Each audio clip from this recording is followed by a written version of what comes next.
Hello friends, तो कैसे हैं आप लोग। आज मैं आपको एक नई मूवी के बारे में बताने वाला हूं जिसका नाम है बैड सिस्टर, जो 2015 में रिलीज हुई थी।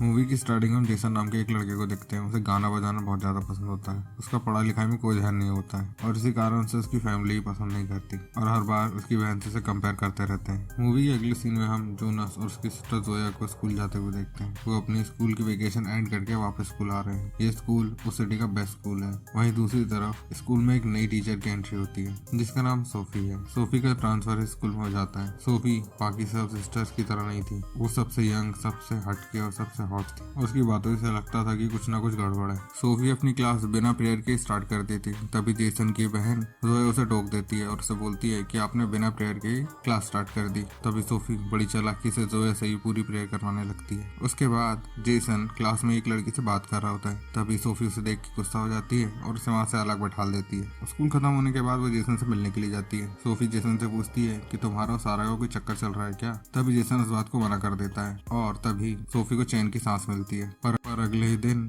जेसन सारा को किस कर रहा होता है और उस बात से काफी गुस्सा हो जाती है। अपने लॉकेट को इतनी तेज दबाती है कि उसके यहाँ से खून निकलने लगता है। फिर सोफी सारा के पास जाती है और उसे धमकाती है कि अगर तू मुझे जेसन के आसपास दिख गई तो तेरे साथ बहुत बुरा होगा। फिर वो जेसन के पास जाती है और उसे बोलती है कि तुमने सारा के बारे में मुझसे झूठ बोला था। ये बात मुझे बिल्कुल भी अच्छी नहीं लगी। अब मैं तुम्हें पनिशमेंट दूंगी और तुम स्कूल के बाद मेरे हॉस्टल आओ। जेसन भी चुपचाप सारा सोफी की बात मानने लगता है। वो स्कूल खत्म होने के बाद सोफी के हॉस्टल चला जाता है। सोफी के हॉस्टल जाने पर उसकी आंखें फटी की फटी रह जाती है। दरअसल सोफी अपने रूम में कपड़े बदल रही होती है और उसने कुछ नहीं पहना हुआ होता है। जेसन की देख के वहीं फट जाती है और जेसन वहीं से चला जाता है। दरअसल सोफी की सोची समझी साजिश होती है। वो जेसन को अपने तरफ अट्रैक्ट करना चाहती है और इसमें वो कामयाबी हो जाती है। अब जब भी रात को जेसन का खड़ा होता था तो उससे सोफी की याद आती थी। अगले सीन में सभी स्टूडेंट वीकेंड्स पे अपने घर वापस जा रहे थे। तभी सारा जेसन के पास आती है और उससे बात करने लगती है। तभी सोफी उसको देख लेती है और बहुत गुस्सा होती है। फिर सोफी सिस्टर रेबेका से झूठ बोलती है कि उसकी आंट हॉस्पिटल में बीमार है और उनसे छुट्टी लेके वहाँ से चली जाती है। जेसन अपने घर में गाना गा रहा होता है। तभी सोफी उसे देखने के लिए आती है। उससे बात करने जाती ही है कि तभी सारा का फोन जेसन के पास आता है। तभी सोफी समझ जाती है कि अगर उसे जेसन को पाना है तो उसे सारा को रास्ते से हटाना होगा। अगले ही दिन सोफी मौका देख के चौका मार देती है। वो सारा के रूम में जाती है और एक बुक के अंदर गांजा छुपा देती है। अब अगले दिन स्कूल स्टार्ट होता है। सारा अपनी बुक क्लासरूम में खोलती ही है कि तभी सोफी उसे गांजे के साथ रंगे हाथ पकड़ लेती और उसे डायरेक्ट सिस्टर रेबेका के पास लेके जाती और बताती है कि इसके पास से गांजा मिला है और वो सारा को वहीं सस्पेंड करवा देती है। रुको रुको,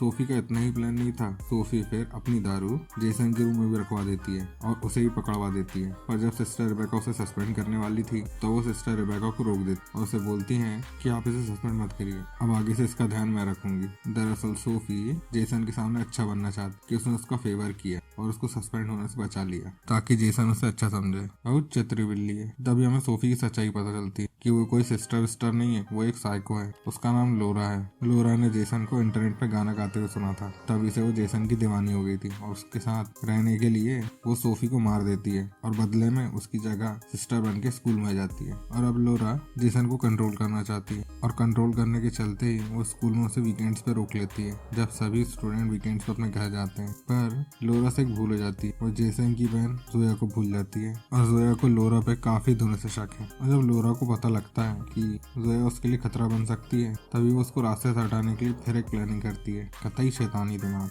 और फिर तभी वो जेसन के रूम में जाती है। वहाँ पर अपना वीडियो कैमरा ऑन करके फोन साइड में रख देती है। जेसन वहाँ बेचारा सो रहा होता है। तभी वो भूखी शेरनी की तरह उसके ऊपर चढ़ जाती है और उसे इधर उधर टच करने लगती है, कपड़े उतारने लगती है। जेसन की फटने लगती है और वहाँ से भागने का सोचता है। जैसे बिस्तर से थोड़ा आगे उठता है तभी सोफी उसे अपनी सेक्सी अंदाज से अपनी तरफ अट्रैक्ट करने लगती है। तभी जेसन का बहुत तेजी से खड़ा हो जाता है और वो सोफी पे चढ़ जाता है और पेल के उसके साथ गप करता है और तभी जेसन का वीडियो बन जाता है और ये बात जेसन को बिल्कुल भी पता नहीं होती। अगले दिन स्कूल वापस स्टार्ट होते हैं। तभी लोरा अपने अधूरे काम को पूरा करने के लिए लग जाती है। वही जेसन की बहन जोया को अपने रास्ते से हटाना। वो जानबूझ के जोया को स्कूल के टेस्ट में कम मार्क्स देती है। तभी जोया उसे रिक्वेस्ट करती है और लोरा मान जाती है और उसे बोलती है कि स्कूल के बाद तुम वापस एक बार टेस्ट दे देना। जोया भी उसे थैंक यू बोल के वहाँ से चली जाती है। फिर जैसे ही स्कूल खत्म होता है तभी लोरा आंसर शीट की कॉपी फर्स्ट पेज में ही रख देती है और वहाँ से चली जाती है। तभी वहाँ जोया आ जाती है। वो अंदर जाती है, जैसे ही क्वेश्चन पेपर को चेक करती है,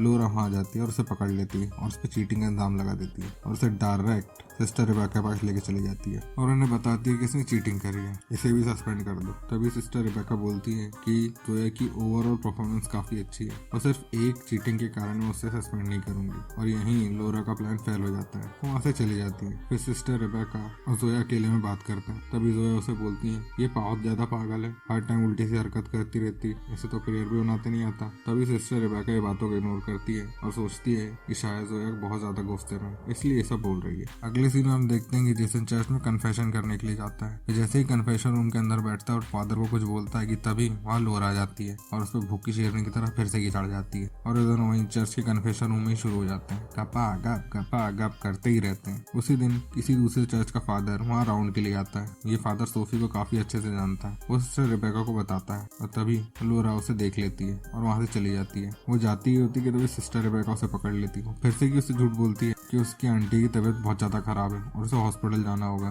दूसरी तरफ जेसन के साथ कुछ ठीक नहीं होता है। वो अपने फादर से बोलता है कि वो 1 साल स्कूल से ड्रॉप लेना चाहता है और म्यूजिक पे अपना पूरा ध्यान देना चाहता है। तभी उसके फादर बोलते हैं पागल हो गया क्या, और उसका और जेसन का झगड़ा हो जाता है। फिर जेसन सारा के घर पार्टी में चला जाता है, पर जैसे ही सारा जेसन को किस करने लग जाती है, उसे वापस से लोरा की याद आने लग जाती है और वो वहाँ से निकल जाता है। अब जेसन होता है बहुत ज्यादा नशे में, तभी उसे पुलिस अंडर एज के कारण पकड़ लेती है, पर तभी वहाँ कहीं से लोरा आ जाती है और वो पूरे मैटर को संभाल लेती है। फिर वो जेसन को लेके एक होटल में चली जाती है, फिर उसे अपने कपड़े उतरवाती है, मतलब फिर से गपा गप का कार्यक्रम। जैसे ही लोरा जेसन के ऊपर चढ़ने को देखती है, जेसन उसे वहाँ से हटा देता है और बोलता है कि मुझे ये सब अच्छा नहीं लगता। दरअसल जेसन समझ गया है कि लोरा का वहाँ जाना कोई इत्तेफाक नहीं है। तभी लोरा बोलती है कि मैं तुझे बहुत ज्यादा लाइक करती हूँ और मेरे पास बहुत सारा पैसा है, अपन दोनों यहाँ से कहीं बाहर भाग जाएंगे। तभी जेसन बोलता है मैं तुझसे कोई प्यार व्यार नहीं करता था, वो तो तू थी जो मेरे पर चढ़ी जा रही थी। ये बोल के जेसन वहाँ से चला जाता है। तभी लोरा पागलों की तरह बिहेव करने लगती है। अगले दिन स्कूल वापस से ओपन होता है। लोरा अपने आप को संभाल ही रही होती है कि तभी सोफी